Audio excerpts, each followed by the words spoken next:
우리 예수님이 어떤 분인가 골로새 1장을 통해서 우리에게 소개를 했죠. 예수님은 하나님이시다. 예수님은 창조주시다. 예수님은 만물을 붙드신 분이시다. 예수님은 교회의 머리가 되시는 분이다. 기억나시나요? 네. 오늘은 예수님에서 계속 설명합니다. 볼까요? 그는, 그 예수님은 그는 몸이 교회의 머리시라. 그가 근본이라. 그렇게 합니다. 따라합시다. 예수님은 근본이 되신 분이다. 근본이 되신 분이다. 이 근본이라는 그 단어의 헬라어로 보면, 헬라어라는 말은 그리스어라는 말이죠. 그리스어로 보면 아르케라는 단어입니다. 처음, 시초, 기원, 기초, 근원, 뿌리라는 의미거든요. 예수님은 모든 것의 시초가 되고 뿌리가 되고 기초가 되고 처음이 되는 분이다. 조금 더 쉽게 설명하기 위해서 예화를 제가 드리려고 합니다. 근본이라는 조금 쉽게 설명해서 예화를 드리려는데, 중국 전국 춘추 시대에 한비자라는 사람이 살았어요. 철학자입니다. 꽤 유명한 철학자입니다. 이분이 쓴 책이 뭐냐면은 외자설이에요. 외자설 안에 어떤 인물이 나오냐면 차칠이라는 인물이 나옵니다. 이 차칠이라는 인물이 어느 날 이제 신발을 이제 사양했거든요. 네, 신발을 사기 위해서 무엇을 준비했느냐면 종이 위에다가 발을 걸려놓고 그림을 그리는 것을 뭘 떴다고 그래요? 돈을 떴다 그러죠. 함으로는 탁을 떴다 그래요. 탁을 떴다. 그러니까 시장이 열리면 이제 시장에 가서 이제 탁 돈을 뜬 것을 가지고 와서 신발을 사려고 준비한 거예요. 시장이 열렸습니다. 근데 시장에 갔는데 무엇을 안 가져왔느냐면 탁을 안 가져왔어요. 그러니까 탁을 가지러 집에를 갔다가 오니까 시장이 파해버린 거예요. 그래서 푸념하고 있습니다. 신발을 사야 하는데 탁을 잊어버려가지고 내가 신발을 못 산다. 그러니까 옆에 있는 사람이 아니 발에 맞춰서 신발을 사면 되지 않느냐. 그러니까 이 차칠이라는 사람이 뭐라고 이야기하냐면 아무렴 발이 탁보다 더 정확하게 있겠소. 뭐가 더 정확해요? 내 발이 갔으니까 내 발에 신발을 맞춰서 사면 되잖아요. 근데 이 사람은 뭐가 더 정확하다고 생각한 거예요? 이 탁 본을 뜬 것이 정확하다. 아무렴 이 발이 탁보다 더 정확할 리 있겠어 그런 거예요. 여러분 발이 시작이에요? 뿌리예요? 탁이 시작이에요? 뿌리예요? 발이죠. 발에서 뭐가 나냐면 탁이 나왔잖아요. 본이 나왔잖아요. 이 근본이라는 말은 바로 이거예요. 우리 시작이 발인 것처럼 뿌리가 되고 시작이 되고 근원이 되고 모든 것의 어떤 기초가 되고 기본이 된다는 말이에요. 우리 예수님은 모든 것의 근원이 되신 분이에요. 모든 것의 시작이 되신 분이에요. 왜냐하면 예수님은 창조자이시기 때문에 그래요. 아멘. 아멘? 창조자이기 때문에 모든 것을 창조하신 예수님은 또 모든 것이 다 왔어요. 모든 것이 다 왔어요. 우주도 오고 지구도 오고 나도 오고 여러분도 오고 산도 오고 강도 오고 이 바다도 다 누구로 또 왔느냐면 예수님으로 또 왔어요. 그래서 오늘 성경에 보면 그는 근본이시라 그렇게 말씀하고 있는 거예요. 한번 생각해 보세요. 근본이신 분이 육신을 입고 이 땅에 오셨어요. 창조자이신 분이 육신을 입고 이 땅에 오셨어요. 하나님의 형상 되신 하나님 되신 분이 육신을 입고 이 땅에 오셔서 자기의 목숨을 버려서 자기의 생명을 바쳐서 저와 여러분을 구원하신 줄 여러분 믿을 수 있기를 바랍니다. 아멘. 생각해 보세요. 얼마나 내가 소중했으면, 얼마나 내가 귀중한 사람이었으면, 우주의 근본이 되신 그분이 나를 위해서 육신에 머무니까 이 땅에 꽃장에 살아서 나를 위해서 죽으셨느냐는 거죠. 내가 얼마나 소중하고 얼마나 귀한 사람이었으면, 얼마나 가치 있는 사람이었으면, 당신의 생명과 바꿀 만큼 나는 귀중한 존재이고 소중한 존재인 거예요. 아멘? 아멘. 현실은 여러분 근데 답답하죠? 현실은 힘들지요? 문제가 많죠? 근데 우리는 낙심할 필요가 없어요. 좌절할 필요가 없어요. 절망할 필요 없어요. 왜냐하면 우주의 근본 되신 그 주님이 나를 위해서 목숨까지 바치셨잖아요. 나를 소중히 여기고 나를 귀하게 여기잖아요. 그분이 나를 이렇게 자신의 목숨까지 바칠 만큼 내가 소중한 사람이고 귀한 사람이라고 그러면 여러분 답답한 일이 있다 할지라도 낙심될 일이 있다 할지라도 별 티끌보다 작은 문제예요. 근데 성경은 그것을 이야기해요. 왜 그런 근본이라는 이야기를 하느냐? 왜 창조주라고 이야기하느냐 하면 그 귀한 분이 당신을 위해서 죽을 만큼 생명을 바칠 만큼 여러분 자신이 소중한 존재인 것을 이야기하고 싶은 거예요. 아멘. 믿으시면 아멘. 아멘. 그 근본이신 분이 로마서 8장 32절 이렇게 하는 자기 아들을 아끼지 아니하시고 우리 모든 사람의 내어주시니 어찌 그 아들과 함께 모든 것을 우리에게 주시지 아니겠느냐. 아들까지 줬는데 우리의 필요한 것을 주지 않겠느냐. 그만큼 아들만큼 하나님께서는 나를 귀하게 여기고 소중히 여긴다는 거예요. 우리 주님이 근본이 되신 거예요. 근본 되신 거예요. 아멘. 아멘. 두 번째, 예수님을 소개하는데 부활의 첫 열매가 돼서 만물의 으뜸이 되신다. 그는 모민교회의 머리시라 그가 근본이라고 그러잖아요. 죽은 자 가운데서 먼저 나십니다. 죽은 자 가운데 첫 열매로 부활하신 분이다. 왜 부활하셨느냐, 첫 열매하냐, 이런 친히 만물의 으뜸이 되려 하려면, 그래서 예수님이 부활의 첫 열매가 돼서 만물의 으뜸이 되신 분이시다.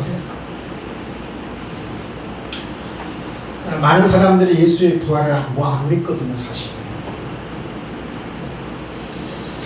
저는 그게 어떻게 보면 이성적으로 보면 예수님의 부활을 안 믿는 건 오히려 훨씬 더 자연스럽고요, 훨씬 더 이성적이에요, 훨씬 더 합리적이에요. 예수 부활을 믿는 게 그것이 이상한 거예요, 여러분. 여러분, 예수님의 제자들 보세요. 예수님 부활했잖아요. 예수님의 제자들이 예수님의 부활을 믿었어요, 안 믿었어요? 안 믿었어요, 여러분요. 목격하고 만져보고 손에 못잡을 넣어보고 옆구리에 착자국에 손을 넣어보고 그때야 예수님의 제자들이 예수님의 부활을 믿었어요, 여러분. 예수님의 부활을 경험하고 나서야 제자들이 믿었어요. 여러분, 예수님의 부활을 믿는 건 쉬운 게 아니에요. 누가 믿을 수 있느냐 하면은 내 안에 성령이 임한 사람만이 예수님의 부활을 믿을 수 있어요. 아멘? 아멘. 처음에 여러분 교회 나오면 예수님의 부활을 믿었잖아요? 어떻게 믿어져요, 여러분? 안 믿어진 게 정상이고요, 믿어진 게 잘못된 거예요. 성령이 임해야 믿어지는 거예요. 성령의 역사가 있어야 내가 믿어지는 거예요. 아멘? 아멘. 여러분, 예수님의 부활함으로 말미암아 결정적으로 두 가지가 증명되죠. 예수님이 하나님의 아들 되심이 증명됩니다. 예수님이 부활하지 않았더라면 본인이 예수님이 늘 주장했죠. 나는 하나님의 아들이다. 나는 하나님의 형상이다. 나는 하나님이다. 하나님의 품속에 있는 독생자였다. 본인이 아무리 주장했어도 십자가에 비참하게 죽었다고 그러면 하나님의 아들이 어떻게 증명돼요? 예수님이 부활함으로 말미암아 예수님이 하나님이시고 창조자이시고 하나님이 보내신 자인 것이 증명된 거예요. 아멘. 그 다음에 두 번째 증명된 게 뭐냐면 예수님이 왜 죽으셨느냐? 뭐 힘이 없어 죽은 것도 아니잖아요. 어쩌다가 잘못돼서 죽으신 게 아니잖아요. 예수님은 처음부터 예수님 하신 말씀 있잖아요. 나는 너희 죄를 용서해 주기 위해서, 너희 죄를 속하기 위해서 내가 이 땅에 왔다고 그랬잖아요. 대속의 제물로 예수님이 이 땅에 오셨다고 그랬잖아요. 근데 예수님이 딱 죽음으로 끝났다? 예수님이 나의 죄를 위해서 죽은 것은 어떻게 이제 증명되는 거예요?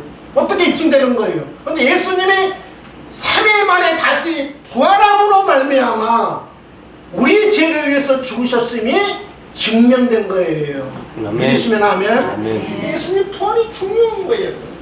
하나님의 아들 되심이 증명됐고 하나님의 형상 되심이 증명됐고 창조자인 것이 증명됐고 내 죄를 위해서 죽으셨음이 증명된 사건이 바로 부활의 사건이거든요.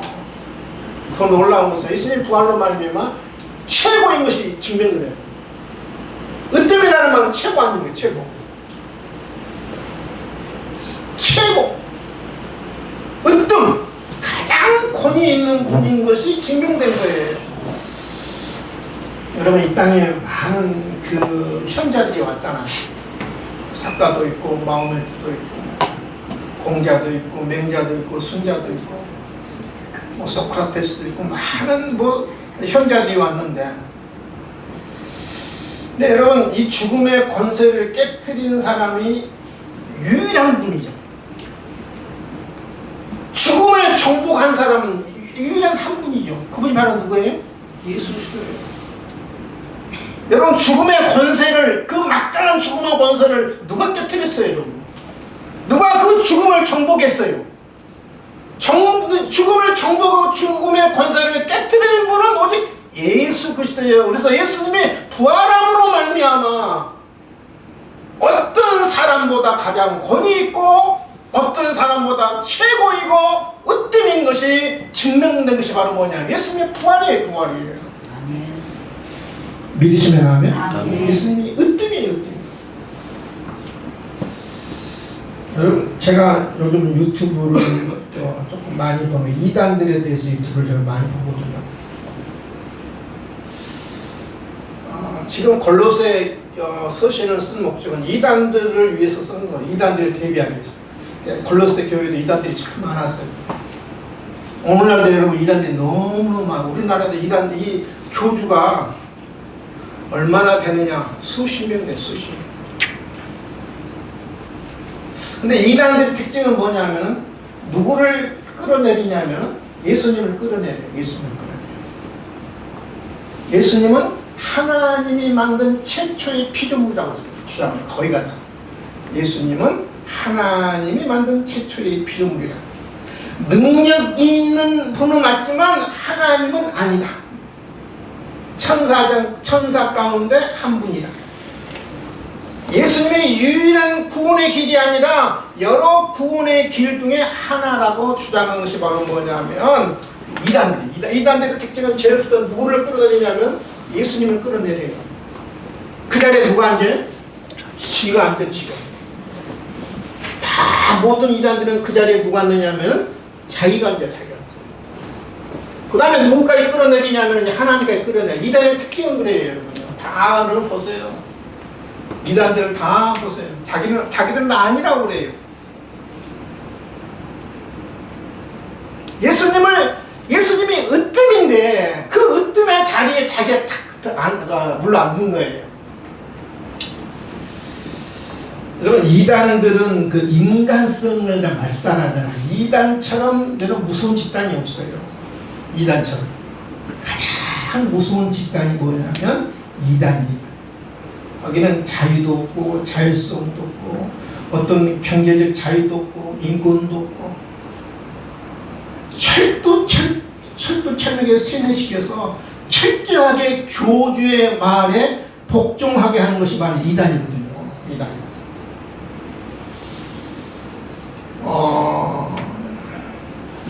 세계의 역사를 제가 좀 이단의 그런 잘못된 것을 제가 설명하기 위해서 세계 역사를 조금 설명한다고 하면 세계의 시대의 흐름. 저는 5가지 시대로 나눠주거든요. 세계 시대에 보면 세계사를 좀 공부할 거예요. 원시 시대, 원시 시대, BC 8세기 이전을 가리켜서 원시 시대라 그런 겁니다. BC 8세기부터 AD 5세기까지 고대 시대라고 해요. 고대 시대라고 해요. 고대 시대. AD 5세기부터 15세기까지 중세 시대라고 해요. 중세 시대. 중세 시대 이후를 근대 시대, 현대 시대 이렇게 시대를 이렇게 나누거든요. 세계사를 보면. 근데 아니란 이야기예요. 인간성을 가장 말살한 시대가 어느 시대에 있을까? 인간성의 어떤 암흑 시대가 어느 시대에 있을까?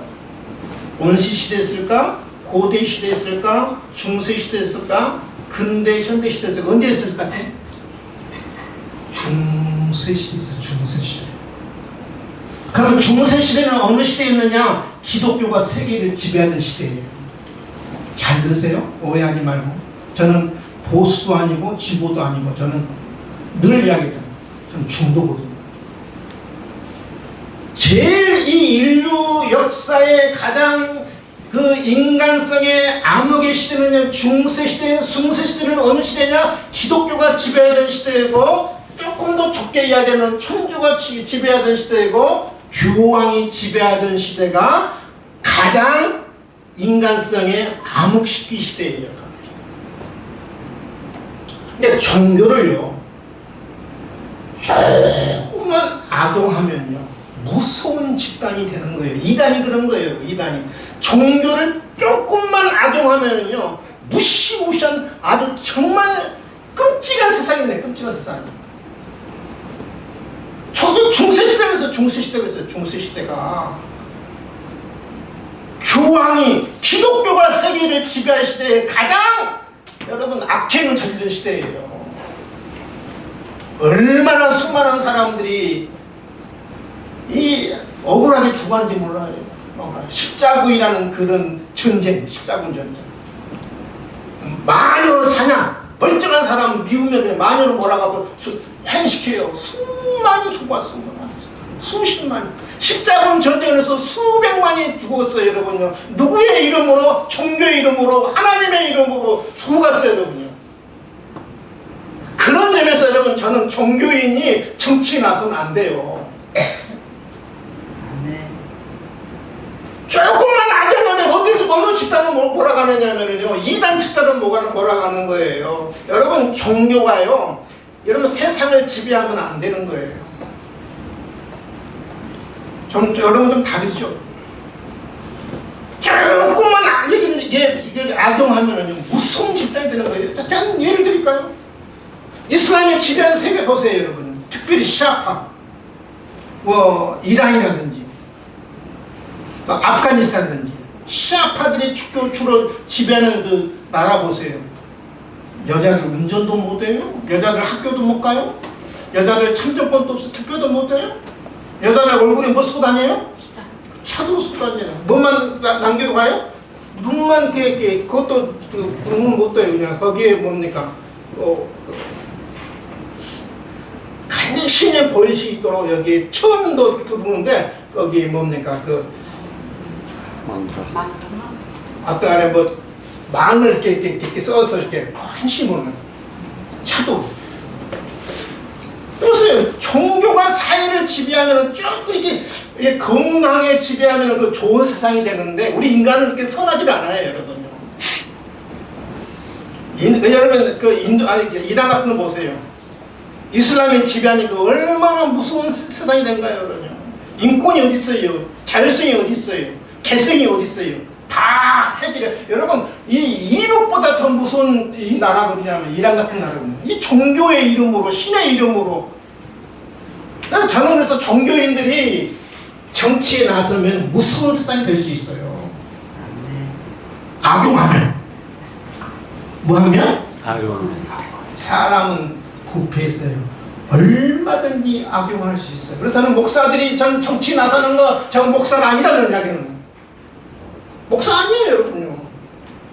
마치 뭐냐면은 그 옛날에 중세 시대로 돌아가고 어떤 인간성이 어떤 그 말살하는 암흑의 시대를 갈 수 있어요, 여러분. 저는 여러분 보수를 그 사람 지금 어떤 목사를 제가 꼭 지목한 것은 아니에요. 그럴 수 있다는 거예요. 이단이 여러분 그 이단이. 이슬람이 그러는 거고요. 여러분 중세 시대 이 역사가 그렇게 해왔어요. 역사가 그렇게 해왔어요. 만물의 어떤 대신 예수님을 끌어내려서 그 자리에 누가 있는 이단들이 다 앉는 거예요. 교주들 앉는 거예요. 여러분 지금은 중세 시대에 우리가 한 7년 동안 이루어지거든요. AD 5세부터 AD 15세기까지. 그러면 항상 이 역사는요 어떤 반작용이 있어요. 중세 시대에 인간성이 이제 말살되니까 르네상스 시대가 오잖아요. 사회 봤잖아요. 사계사에 르네상스 시대가 오잖아요. 르네상스라는 말은 부활, 복고, 그 다음에 재생, 어디로 돌아가죠? 그리스 문화로 돌아가자, 로마 문화 시대로 돌아가자. 바로 이제 르네상스 시대잖아요. 르네상스 시대. 그래서 인문학이 이제 인문학 운동이 일어나는 거예요. 인문학. 로마 시대의 문화로 돌아가자, 그리스 문화 시대로 돌아가자. 그래서 그때부터 뭐가 이제 싹트기 시작하냐면 이성이 싹트기 시작해요. 합리주의, 이성. 우리 이성만 성숙하면 세상이 유토피가 된다. 그게 바로 르네상스 시대잖아요. 우리 인간은 별것 아니에요. 그때부터 인문학 운동이 일어납니다. 근데 여러분 그게 이성이라는 게 그래요. 합리성이라는 게 한계가 있고요. 거기에 문제가 있는 거예요. 그럼 세상에 그러면 르네상스 시대가 일어나고 막 로마 문화로 돌아가고 그리스 문화로 돌아가고 이성이 막 발달하고 막 합리가 발달하면 그럼 세상이 유토피아가 되느냐? 아니잖아요. 1914년 무슨 뭐가 일어나요? 세계대전이 일어나잖아요. 세계대전. 그 다음에 1942년에 뭐가 일어나요? 제2차 세계대전을. 제1차, 2차 세계대전을 겪으면서 사람들의 생각이 달라져요. 합리성도 한계가 있고 이성도 문제가 있다. 이성도 문제가 있다. 그래서 지금 이제 그 1960년대부터 어떤 운동이 일어나냐면은 포스트 모던 운동, 그러니까 인간성 해방 운동이에요. 인간성 해방 운동. 포스트 모던 시대가 이제 아니라 포스트 모던. 인간성 해방 운동은 르네상스 시대거든요. 왜냐하면 르네상스를 겪어보니까 이성도 많이 발달했고 합리도 많이 발달했는데 1차, 2차 세계대전에는 이성도 문제가 있다.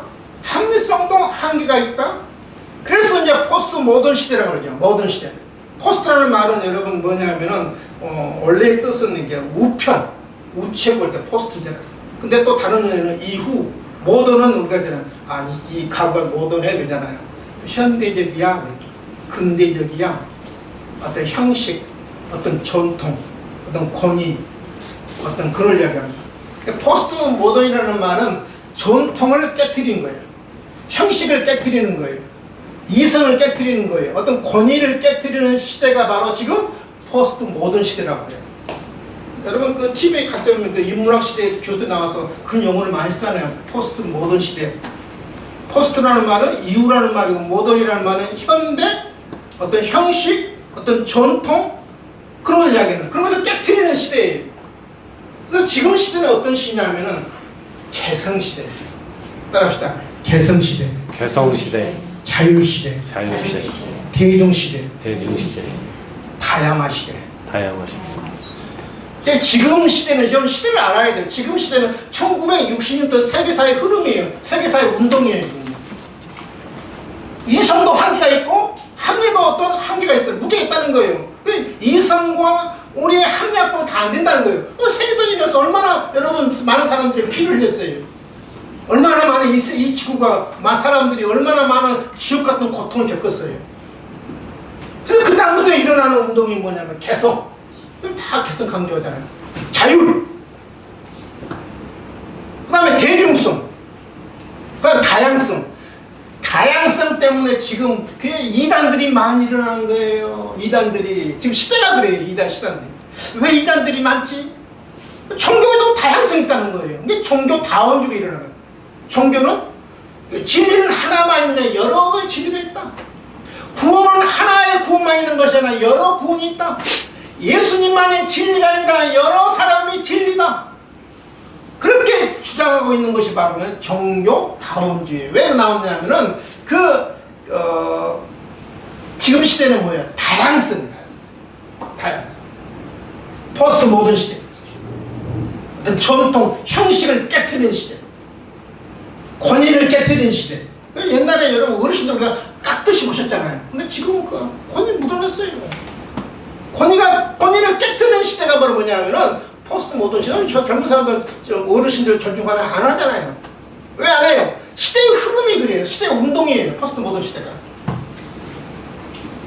그러니까 종교도 하나만 있는 게 아니라는 거예요. 진리가 하나만 있는 게 아니라는 거예요. 구원이 하나의 길만 있는 거 아니에요. 그래서 종교다원주의. 근데 여러분 그런 세계사의 흐름 가운데 성경은 뭐라고 이야기하냐면은 예수님이 근본이시고 예수님이 첫 열매가 가장 으뜸이 되시고 유일하신 분이고 구원의 유일한 길이라고 오늘 성경은 이야기하고 있는 거예요. 어렵지요? 저도 공부하느라고 며칠 공부했어요.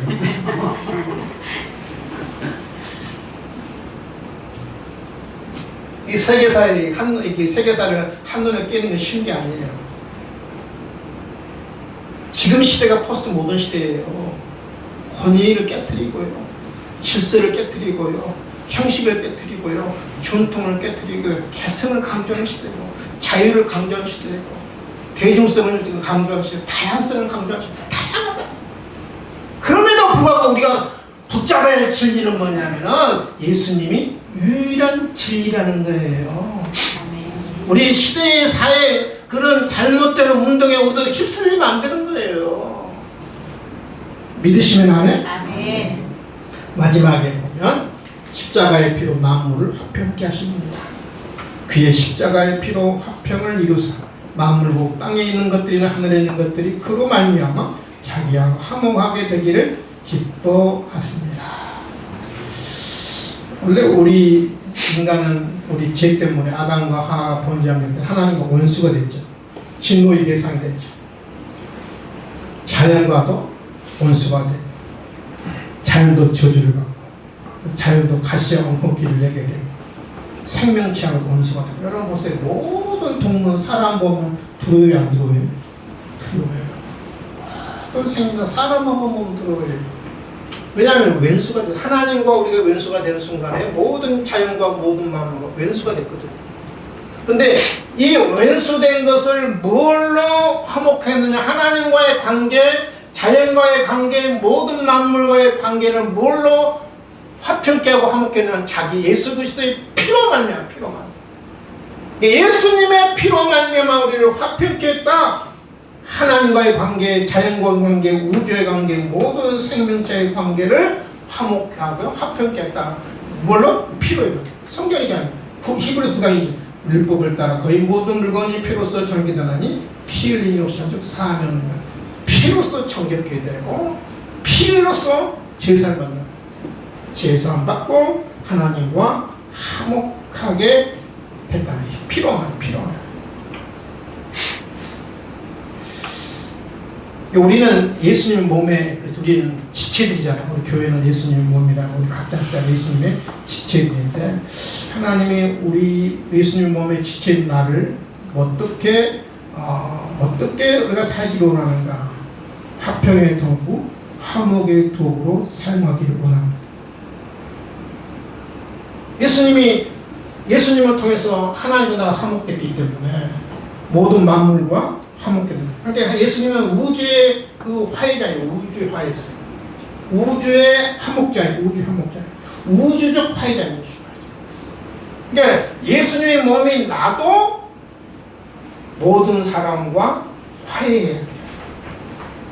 화목의 도구가 되기를 원하고 화평의 도구가 되기를 원해요. 아멘? 아멘. 물어봅시다. 기도하는 게 힘들까요? 전도하는 게 힘들까요? 성경 보는 게 힘들까요? 봉사하는 게 힘들까요? 기도하는 게 힘들까요? 뭐가 힘들 것 같아요? 전도하는 거. 예? 전도하는 전도하는 거.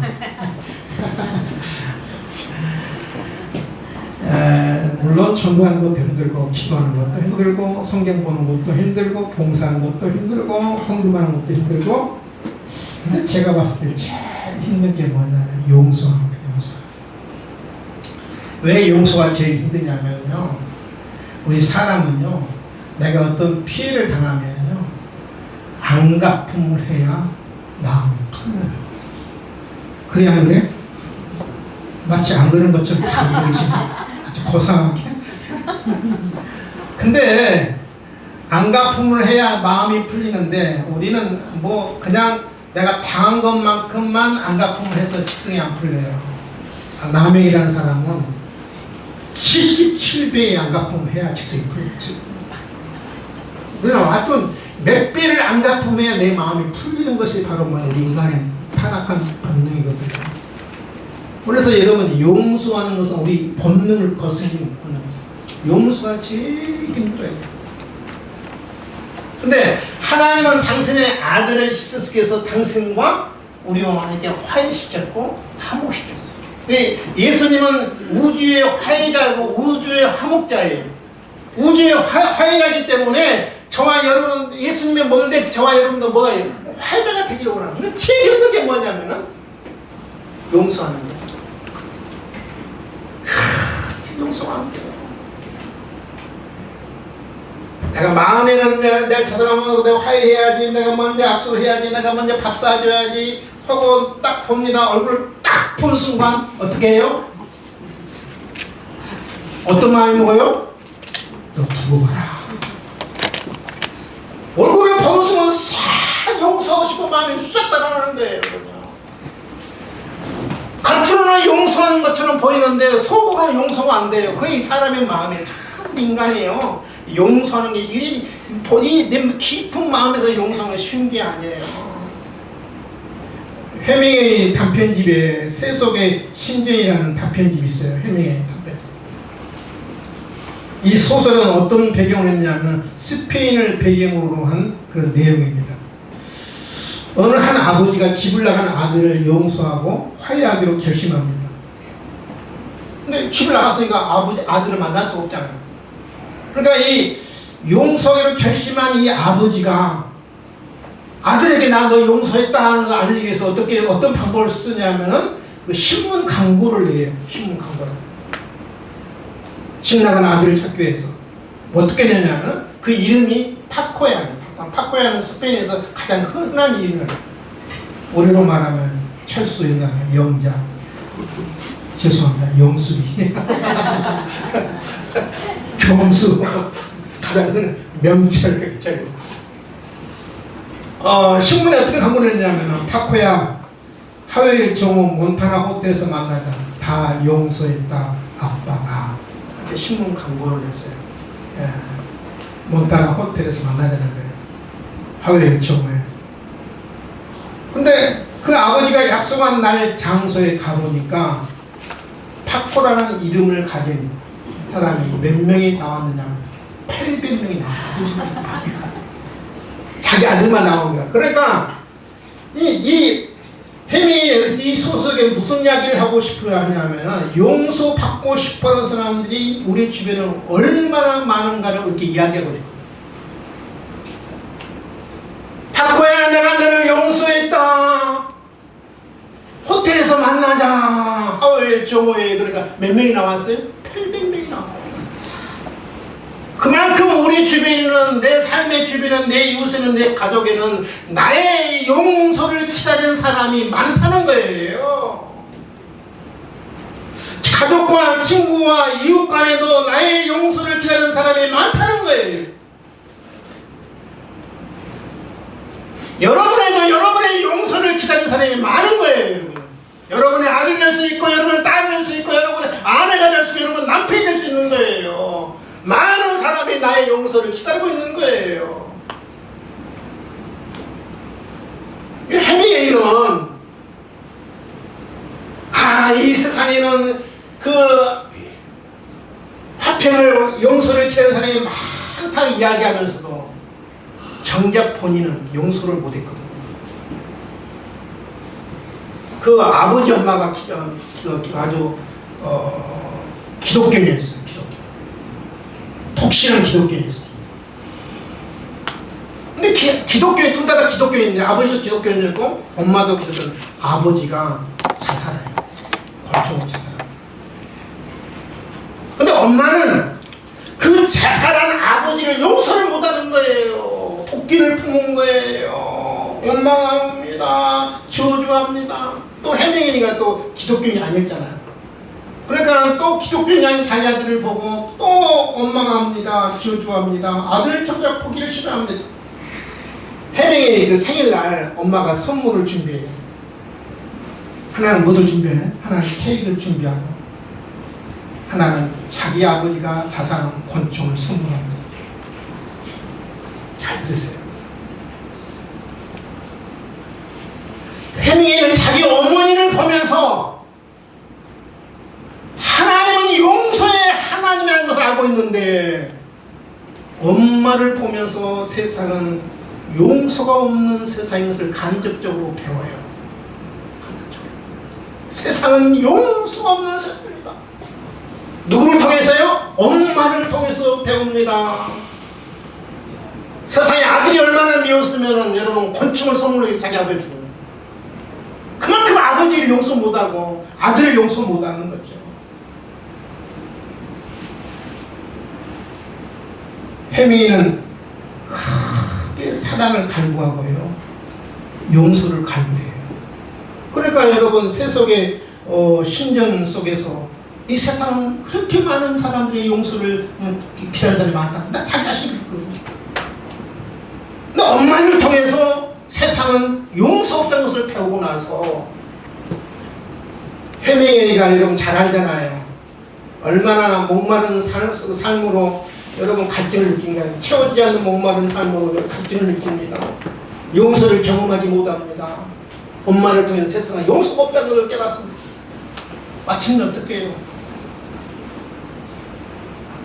엽총으로 헤밍웨이 그렇게 노벨 문학상을 받았던 이 어마어마한 거인이었던 헤밍웨이가 엽총으로 자살하잖아요.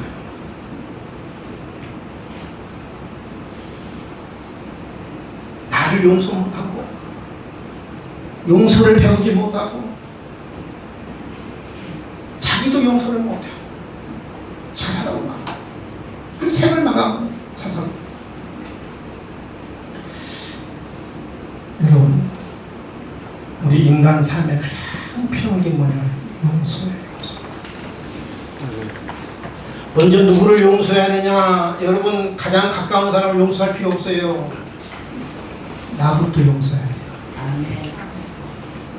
나의 실수, 나의 잘못, 나의 어리석음. 혹시 여러분을 용서하지 못한 부분이 있을 거예요. 실수한 것도 용서가 안 됩니다. 내가 잘못한 건 용서가 안 됩니다. 내가 부족한 건 용서가 안 됩니다. 여러분 나부터 용서해야 돼. 나부터.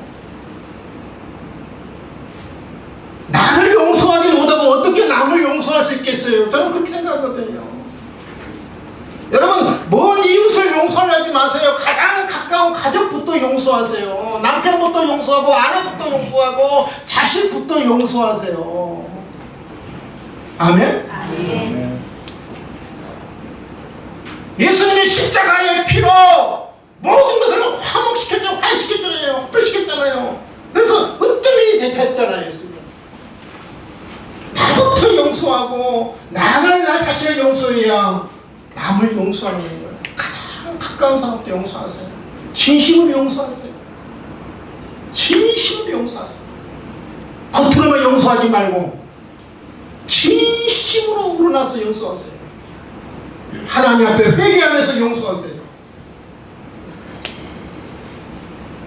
그 다음 때문에 나를 먼저 용서하고 가장 가까운 사람부터 용서하고 그다음에 점점 이웃을 용서하는 거예요. 용서해야 나를 사랑할 수 있어요. 아멘. 나를 용서하지 않고 어떻게 나를 사랑할 수 있나요? 여러분, 나를 사랑하지 않고 어떻게 내가 자존감을 갖고 살 수 있어요? 나를 사랑하지 않고 내가 어떻게 긍지와 자부심 갖고 살 수 있어요? 나를 사랑해야 긍지롭고 자부심 갖고 여러분 자존감을 갖고 살 수 있는 거예요. 자존심은 버리세요, 여러분요. 자존심은 남과 비교해서 생기는 것이, 겸하는 것이 자존심이라고 그러면 내 스스로 갖는 거, 내 자발적으로 갖는 것이 자존감이에요, 자존감. 하나님이 나를 사랑하고 하나님 나를 존중했다, 나를 존중히 여기는 마음이 자존감이에요. 자존심은 버리되 자존감은 가져야 돼요. 나를 사랑하요. 나를 먼저 용서하고 나를 사랑하고 나를 귀하게 여기고 나를 사랑해야 돼. 왜요? 하나님 나를 사랑하기 때문에. 오늘 말씀을 정리하고 저와 여러분을 화평의 도구가 되기를 원하고 화목의 도구가 되기를 원합니다. 아멘. 지금도 우리 주변에는, 우리 가족에는 나의 용서를 기다리는 사람이 많아요. 파코야라는 이름 가진 800명이 그래요. 나부터 용서하시고 가장 가까운 가족부터 용서하시고 나를 사랑하시고 가장 가까운 가족부터 사랑하시고 저와 여러분 될 수 있기를 주님의 이름으로 축원을 드립니다. 하나님 아버지, 감사와 찬송과 영광을 올려드립니다. 하나님, 이 골로새서는 특별히 이단들을 방지하기 위해서 골로새서를 썼습니다. 이단들은 오늘이나 과거나 얼마나 인간성을 말살하고 얼마나 그 사회가 얼마나 그 세상이 무서운 세상인가를 하나님 지금 여러 나라를 통해서도 이단들의 모습을 통해서도 우리가 알 수 있습니다.